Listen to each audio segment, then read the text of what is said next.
Nous allons maintenant passer un quart d'heure avec notre invité culture. Et ce soir, nous avons le plaisir de recevoir Béatrice Denas. Bonsoir. Bonsoir Béatrice, Patrice. vous êtes journaliste, auteur de ce livre. C'est un témoignage, c'est le vôtre. C'est bouleversant.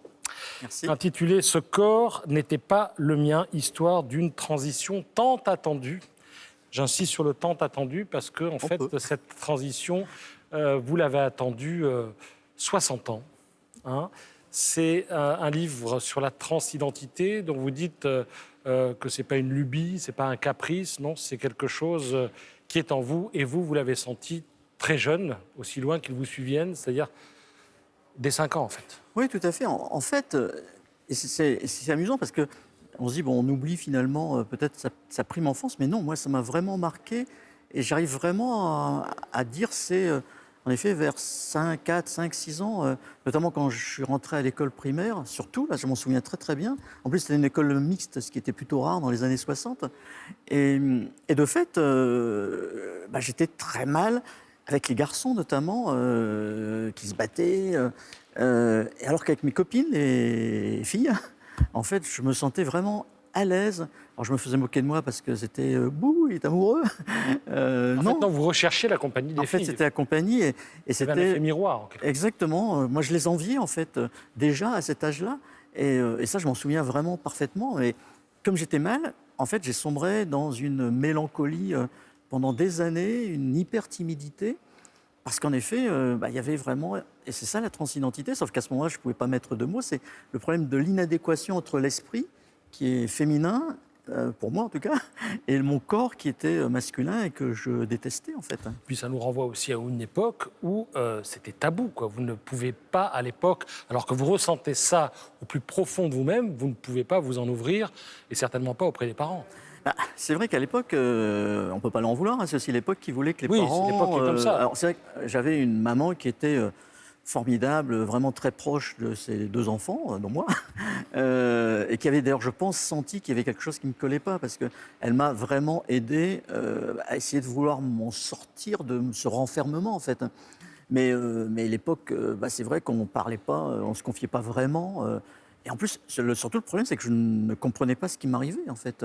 Donc, comment expliquer quelque chose qu'on ne comprend pas soi-même ? Et donc voilà, donc en fait, je le vivais mal, je souffrais intérieurement, et je ne pouvais rien faire. Et puis surtout, on n'en parlait pas. Donc quand je vois le super document qui est passé sur Arte, Petite fille, avec la petite Sacha, qui est merveilleuse, en fait d'ailleurs, ça m'a fait pleurer, parce que je me revoyais moi-même, sauf que l'avantage maintenant, c'est qu'en effet, Sacha, on peut en parler, j'allais dire, librement et spontanément avec ses parents, ce que moi, je n'aurais jamais osé faire. Alors, vous ressentez ça dès votre plus jeune âge. À quel moment vous vous dites, cette fois, je sais, j'ai compris, c'est à l'adolescence, c'est un petit peu plus tard, et ensuite, à quel moment vous vous dites, il est possible de changer de sexe, que ça devient quelque chose qui n'est plus... de l'ordre du fantasme, quoi. Alors, en fait, ça peut tourner à la réalité. Oui, en fait, toute ma vie, je n'ai pas compris, parce qu'encore une fois, même journaliste, même fille et petite fille de libraire avec des quantités de livres, il n'y en avait aucun qui traitait à l'époque de la transidentité, je n'en ai jamais trouvé. Et encore une fois, transidentité, c'est un mot qu'on ignorait à l'époque. Enfin, en tout cas, dans ma sphère, on n'en parlait pas, je n'étais pas du tout au courant. Donc, encore une fois, j'ai vécu toute cette vie. Alors, pour tenir, en fait, j'ai tenu parce que je tenais vraiment à fonder une famille. J'ai eu la chance de trouver ma femme, qui est toujours la mienne d'ailleurs, avec plein de points communs, qui a fait que c'était une façon pour moi de tenir aussi. Même si au moment où on a eu nos enfants, j'allais dire, j'ai vécu un peu ces accouchements par procuration, parce que ça, je crois que ça restera le plus grand manque de ma vie, en fait, c'est de ne pas avoir pu enfanter moi-même. Alors les enfants sont de moi aussi, mais je me suis contenté de donner une petite graine. J'aurais tellement voulu, en fait, vivre la grossesse, que ce soit vraiment... que je puisse donner la vie, en fait, ce qui est merveilleux, je trouve, de la part d'une femme. Bon, tout ça, plus un métier merveilleux, un journalisme, vous en savez quelque chose, qui est tellement prenant et qui fait que finalement, je me suis accroché à tout ça, avec des moments de passage à vide terribles aussi, des moments de vouloir absolument en finir. Et puis heureusement, il y a eu Internet, en fait. Bon, c'est pour ça que ça a été un peu tardif. Grâce à Internet, j'ai commencé à faire des recherches, et c'est là que j'ai mis un mot, transidentité, sur ce que je vivais. J'étais pas toute seule, et ça m'a permis finalement, à ce moment-là, de débloquer pas mal de choses, de lire des témoignages, et puis passer la cinquantaine, c'est là aussi que je me suis dit, bon, là je passe le cap de ma vie, et j'ai pas envie de mourir dans le corps qui n'est pas le mien. Donc, en fait, il va falloir à un moment donné que j'en parle. Évidemment, la plus proche, c'était ma femme. Ensuite, à mes enfants. Et puis, je pense que j'irai plus loin parce que si, en effet, je peux terminer ma vie dans le corps qui aurait dû être le mien, ce serait véritablement un vrai bonheur, en fait. Aujourd'hui, est-ce que vous vous dites « j'ai perdu 60 ans de ma vie » ou au contraire, ce que vous avez vécu en tant qu'homme, vous vous appeliez Bruno, pendant 60 ans, c'est une expérience, c'est quelque chose qui vous sert en tant qu'individu aujourd'hui? Individu-femme. C'est une bonne question parce qu'en fait, honnêtement, on ne peut pas réacquérir l'histoire. Donc, alors, intérieurement, c'est vrai que si j'avais pu être moi-même plus tôt, ça aurait été fabuleux. D'un autre côté, moi, il y a une phrase qui m'a profondément marqué et qui m'a bouleversé. C'est ma fille qui, lors d'un reportage, a été interviewée sur son papa, devenu femme. Et on lui posait la question si ton père était devenu femme plus tôt. Et elle a eu cette phrase qui je trouve bouleversante en disant mais oui, mais s'il avait changé de sexe, s'il était arrivé dans son sexe qu'il aurait dû avoir plus tôt, moi je ne serais peut-être jamais né. Et ça aurait été horrible en fait. Quand j'y repense rétrospectivement, mes 2 enfants, c'est aussi une de mes richesses. C'est quelque chose auquel je tiens. Et ça m'a fait réfléchir. Donc, on ne peut pas réécrire l'histoire. C'est vrai que ça a été une vie avec beaucoup de souffrances intérieures. Mais c'est la vie telle qu'elle s'est produite et on ne peut pas tout changer. Alors, justement, il y a eu beaucoup de souffrances. Vous les racontez dans le livre. Il y a aussi beaucoup d'amour. Oui, vous le racontez, ça aussi. Et le livre est un peu construit aussi comme ça, chronologiquement. C'est-à-dire qu'il y a un chapitre consacré à maintenant et un chapitre consacré aux différentes époques de votre vie. Ça commence. Le premier chapitre, c'est cette scène où vous vous réveillez après l'opération. Et votre premier réflexe, c'est de vérifier que, alors, je vous cite, vous n'avez plus cette chose, je ne sais plus si vous dites horrible qui pend entre vos cuisses, quoi. Il y avait une fixation par rapport au sexe en tant que sexe ou c'était pour vous la référence qui permettait de... Ce sexe, je ne l'ai jamais aimé. Même s'il faut reconnaître qu'il m'a quand même été utile pour avoir des enfants. Mais d'un autre côté, je ne l'ai jamais aimé. Parce qu'en effet, pour moi, il symbolisait ce côté viril, ce côté... masculin que... Vous n'aimiez pas les ambiances de mecs, vous le dites dans le livre. Oui, ça, j'avoue que c'est... Et ça, c'est intéressant parce que, notamment, mon fils, quand je lui ai révélé ma situation, qu'il a accepté très normalement, j'allais dire, avec beaucoup de tolérance, mais il m'a dit, écoute, là, ça va me permettre, en fait, de comprendre des choses que je n'avais jamais comprises de ta part, en fait, avec ce côté, en effet, ce rejet de la virilité... vous avez ce dialogue à un moment avec lui. Oui, totalement. Et il y a plein de petits aspects que lui avait saisis, sans évidemment comprendre ma situation, mais qu'il avait aussi peut-être un peu bloqué, avec peut-être aussi cette impression que je préférais sa sœur à lui, ce qui pour moi est complètement faux.